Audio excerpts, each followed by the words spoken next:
बिस्मिल्लाहिर्रहमानिर्रहीम। अस्सलाम वालेकुम।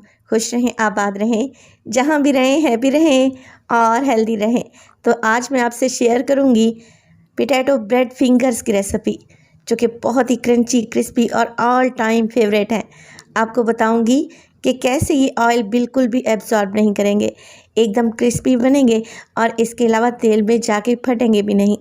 आलू की एक सिंपल मगर बहुत ही मज़ेदार सी स्टफिंग बनाएंगे, जिससे ये आलू ब्रेड फिंगर्स और भी टेस्टी लगेंगे। बनाकर आप फ्रीज़ कर सकते हैं 15 दिनों के लिए। अफ्तार में बनाएं या बच्चों के लंच बॉक्स में दें, एकदम परफेक्ट रेसिपी है। रेसिपी को एंड तक देखें, अच्छी लगे लाइक कर दें और चटपटे पकवान को सब्सक्राइब भी कर लें। तो चलें जल्दी से स्टार्ट कर लेते हैं। तो मज़ेदार से पोटैटो ब्रेड फिंगर्स बनाने के लिए मैंने ले ली है आलू, जो कि हैं तकरीबन 300 ग्राम। बॉयल करके मैंने इन्हें ठंडा कर लिया है। बहुत सारे लोगों के कमेंट आते हैं कि आलू की जो भी स्टफिंग बनाएं बह जाती है, नरम पड़ जाती है। तो उसकी वजह मैं आपको बताती हूँ। आलू को जब भी कुछ लोग बॉयल करते हैं ना, बॉयल करने के बाद फ्लेम तो ऑफ़ कर देते हैं, मगर आलू उसी पानी में ही रहते हैं, पानी से वो लोग नहीं निकालते।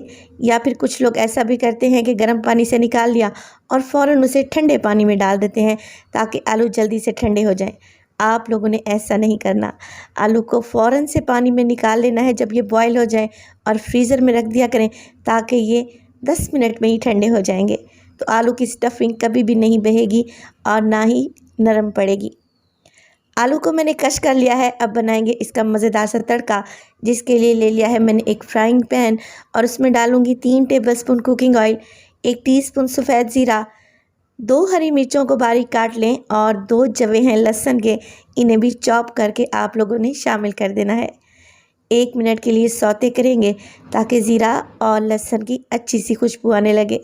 तब हम इसमें डालेंगे एक मीडियम साइज़ का प्याज, जिसे मैंने चॉप कर लिया है।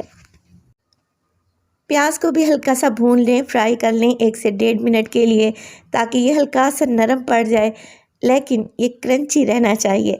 चलें जी, अब इसमें डाल देते हैं आलू, जो कि हमने ग्रेट करके रखे हुए थे। आलू को आपने ग्रेट करके ही डालना है, इसमें गुठली नहीं रहनी चाहिए। आलू डालेंगे और मिक्स करेंगे। अब आलू के मिक्स को मज़ेदार, चटपटा और करारा बनाने के लिए इसमें डालूँगी कुछ मसाले। तो मसालों में डाल रही हूँ मैं नमक, तकरीबन ½ टीस्पून के बराबर। चाट मसाला इसमें शामिल करूँगी तकरीबन 1 टीस्पून, और इसमें चला जाएगा धनिया पाउडर 1 टीस्पून के बराबर। 2 चुटकी के बराबर इसमें हल्दी भी शामिल कर दें, और इसमें डालूँगी अच्छे कलर के लिए कश्मीरी लाल मिर्च ½ टीस्पून। अगर आप रेगुलर मिर्च का इस्तेमाल करें तो फिर क्वांटिटी को कम कर दें। ये है मेरे पास चिकन पाउडर, जिससे बहुत ही अच्छा सा फ्लेवर आएगा, ½ टीस्पून शामिल कर दें, और मसालों को आलू में अच्छे से मिक्स कर लें। ध्यान रहे इस स्टेज पर फ्लेम बिल्कुल लो रखी हुई है मैंने। अब मैं मसालों को मिक्स करती जा रही हूँ और आलू की भुनाई भी हो रही है। देखें माशाल्लाह से कितना खूबसूरत कलर आया है। बस जी फ्लेम को ऑफ़ कर देंगे। जैसे ही मसाले मिक्स हो जाएं, इसमें डालेंगे एक आधा नींबू का रस, और इसके अलावा इसमें डालेंगे ढेर सारा हरा धनिया, और मिक्स कर लेंगे, और इस मिक्स को अच्छे तरीके से ठंडा होने दें। तब हम इसके बनाएंगे मज़ेदार से potato bread fingers. Recipe stage पर ज़रा सी भी अच्छी लग रही हो, रेसिपी को लाइक कर दिया करें और चटपटे पकवान को सब्सक्राइब भी कर लें। आलू का मिक्स हल्का सा ठंडा हो गया है, तो मैंने यहाँ पर ले ली हैं ब्रेड के स्लाइसेस। सैंडविच ब्रेड का इस्तेमाल कर रही हूँ। अब देखें बटर नाइफ़ की मदद से या किसी भी छुरी या चम्मच की मदद से हमने ये आलू की स्टफिंग ब्रेड पर अच्छे तरीके से फैला देनी है। 2 से 3 टेबलस्पून भर के आप लोगों ने लगाने हैं, और देखें इसे अच्छे तरीके से इवन कर लें। अब हमने करनी है ब्रेड की कटिंग। आपको जो शेप पसंद हो आप उसी शेप में कटिंग कर सकते हैं। मैं फिंगर बना रही हूँ, तो मैं इसको लंबाई के रुख में काटूँगी। तो मैंने यहाँ पर 3 निशान लगा लिए हैं, ताकि इक्वल साइज़ के हमारे फिंगर बने, और फिर किसी तेज़ छुरी की मदद से कटिंग कर लें। ये देखें कितने ज़बरदस्त से पोटैटो ब्रेड फिंगर्स तैयार हो गए, और माशाल्लाह से ये खाने में तो टेस्टी हैं ही, बनाने में आसान है, और इसमें ज़्यादा पैसे भी नहीं लगेंगे, क्योंकि आलू और ब्रेड तो हर घर में मौजूद ही रहती है।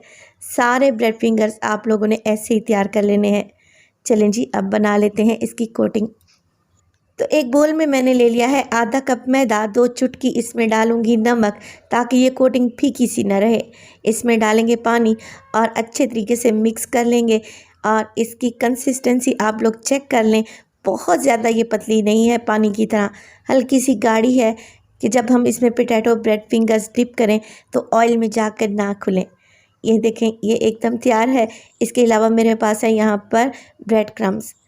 अब क्या करेंगे, एक एक ब्रेड फिंगर उठाएंगे और पहले मैदे वाली कोटिंग में इसे अच्छे तरीके से डिप कर लें और डिप करने के बाद आपने इसे रोल करना है ब्रेड क्रम्स में।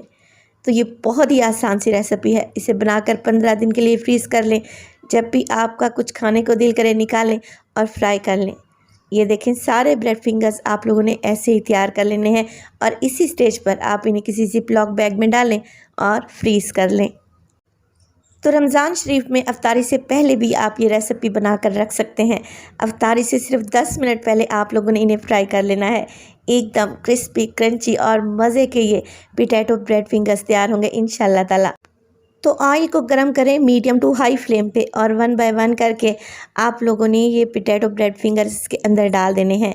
चाहे तो इसे कम ऑयल में भी फ्राई किया जा सकता है, बहुत ही आराम से हो जाएंगे। अब इनको कलर देना है हमने, तो उलटते पलटते रहें और मीडियम टू हाई फ्लेम पे इन्हें फ्राई कर लें। अगर फ्लेम लो रखा तो फिर ये बिखर भी सकते हैं, इस बात का आपने ध्यान रखना है। देखें कितना खूबसूरत सा कलर आ गया है और माशाल्लाह से ये बेहद क्रिस्पी बने हैं। तो देखें, मैं आपको चेक भी करवा देती हूँ। माशाल्लाह से देखें ये कितने क्रिस्पी हैं और तोड़ के दिखाती हूँ कि ऑयल में ये ज़रा भी नहीं बिखरे और इन्होंने ऑयल ज़रा बराबर भी एब्जॉर्ब नहीं किया। रेसिपी को आप लोगों ने ज़रूर ट्राई करना है, इंशाल्लाह ये आप लोगों को बहुत ही अच्छी लगेगी। रेसिपी पसंद आए लाइक कर दें, चटपटे पकवान को सब्सक्राइब कर लें और अपने फैमिली और फ्रेंड्स में भी शेयर किया करें। अपना बहुत सारा ख्याल रखिएगा। फ़ाइज़ा को दीजिए इजाज़त। टिल देन, अल्लाह निगहबान।